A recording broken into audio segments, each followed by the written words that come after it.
സ്ഥാനാർത്ഥി വി മുരളീധരന്റെ രണ്ടാം ഘട്ട വാഹന പ്രചാരണ ജാഥ പുരോഗമിക്കുകയാണ്. തത്സമയ വിവരങ്ങളുമായി പ്രശാന്ത് ചേരുന്നുണ്ട്. പ്രശാന്ത്, ഇന്ന് കാട്ടാക്കട മണ്ഡലത്തിലാണ് പര്യടനം തുടരുന്നത്. വിവരങ്ങൾ.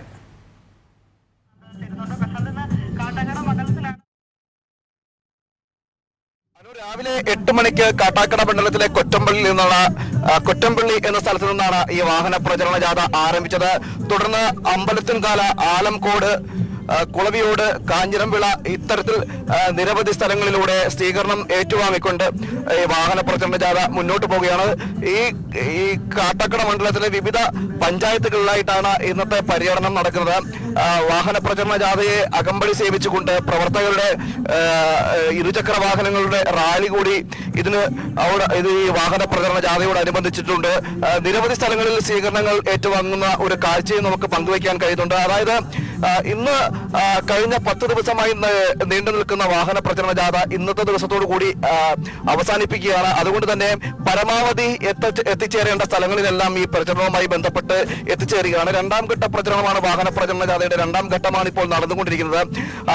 ഇതിൽ നിലവിൽ നേരത്തെ എത്തിച്ചേരാൻ കഴിയാത്ത സ്ഥലങ്ങളിലെല്ലാം എത്തിച്ചേരുകയും അവിടെ നിന്നെല്ലാം പരമാവധി സ്വീകരണങ്ങൾ ഏറ്റുവാങ്ങിക്കൊണ്ട് ഓട്ടഭ്യർത്ഥന നടത്തുകയാണ് ഈ പ്രചരണത്തിന്റെ ലക്ഷ്യം.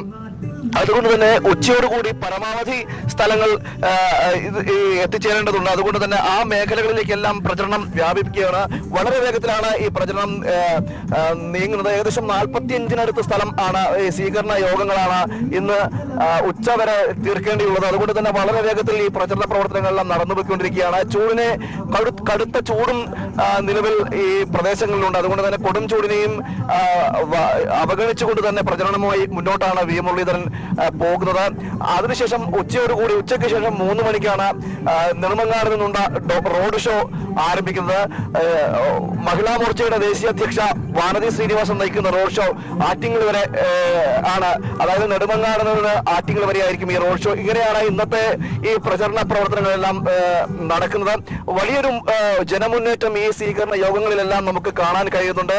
ജനങ്ങൾ കൂട്ടമായി എത്തുന്നൊരു സാഹചര്യവുമുണ്ട്. അതുപോലെ തന്നെ BJPക്ക് അനുകൂലമായ ഒരു അന്തരീക്ഷം രൂപപ്പെടുന്ന ഒരു സാഹചര്യവും നിലവിൽ ഈ മണ്ഡലത്തിൽ നിന്ന് കാണാൻ കഴിയുന്നുണ്ട്. പ്രധാനമന്ത്രി നരേന്ദ്രമോദി കാട്ടാക്കടയിൽ എത്തിച്ചേരുകയും പ്രധാനമന്ത്രിയുടെ വരവോടുകൂടി തന്നെ അന്തരീക്ഷത്തിന്റെ സ്ഥിതി ആകെ മാറുന്നൊരു സാഹചര്യം ഉണ്ടായിരുന്നു. നേരത്തെ തന്നെ ഈ മണ്ഡലത്തിൽ ഇലക്ഷൻ പ്രഖ്യാപിക്കുന്നതിന് വർഷങ്ങൾക്ക് മുമ്പ് തന്നെ മണ്ഡലവുമായി അടുത്ത ബന്ധമാണ് വി മുരളീധരനുള്ളത്.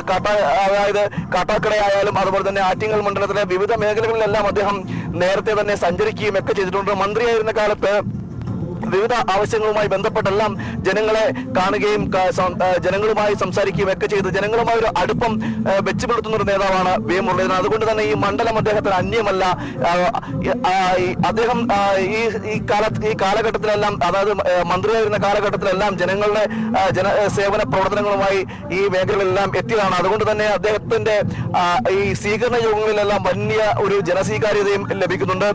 പ്രത്യേകിച്ച് ആറ്റിങ്ങൽ നിയോജക മണ്ഡലത്തിന്റെ ഒരു പ്രത്യേകത എന്ന് പറയുന്നത്, അതായത് ഭൂമിശാസ്ത്രപരമായ വൈശിഷ്ട്യം എന്ന് പറയുന്നത് കടലോര മേഖലകൾ, അതായത് തീരദേശ മേഖലയും അതുപോലെ തന്നെ കിഴക്കൻ മേഖലകൾ ഇതിന്റെ മലയോര മേഖലകളുമാണ്. ആദിവാസി മേഖലകളും അതുപോലെ തന്നെ മത്സ്യബന്ധന ഉപജീവനമാക്കി മാറ്റിയ ആളുകൾ താമസിക്കുന്ന സ്ഥലവും ഒക്കെ അടങ്ങുന്നൊരു ഭൂപ്രകൃതിയാണ്. മാത്രമല്ല അതോടുകൂടി തന്നെ ഈ നഗരപ്രദേശങ്ങൾ കൂടി അടങ്ങിയ ഒരു മേഖല, അങ്ങനെ ഒരു ഭൂമിശാസ്ത്രപരമായ ഒരു വൈശിഷ്ട്യമുണ്ട്. എന്നാൽ ഈ സ്ഥലത്തിന്റെ പ്രാധാന്യത്തിനനുസരിച്ചൊരു വികസനം ഈ മേഖലകളിൽ ഒന്നും ഉണ്ടായിട്ടില്ല. കഴിഞ്ഞ ഇടത് വലത് MP-മാർ, ലോക്സഭയിലേക്ക് മത്സരിച്ച് ജയിച്ച MP-മാർ ജയിച്ചൊരു മണ്ഡലമാണ്. എന്നാൽ ഈ മണ്ഡലത്തിന് അനുകൂലമായൊരു അന്തരീക്ഷം രൂപപ്പെടുത്തിയെടുക്കുവാനോ വികസനങ്ങൾ എത്തിക്കുവാനോ ഒന്നും കഴിഞ്ഞിട്ടുമല്ല. ആദിവാസി മേഖലകളിലടക്കം വനവാസി മേഖലകളിലടക്കം ഇത് വലിയ ദുരിതമാണ് ജനങ്ങൾ അനുഭവിക്കുന്നത്. അതെല്ലാം നേരിട്ട് അദ്ദേഹത്തോട് പങ്കുവെക്കുന്ന ഒരു കാഴ്ചയും നമ്മൾ നേരത്തെ തന്നെ പങ്കുവെച്ചിട്ടുണ്ട്.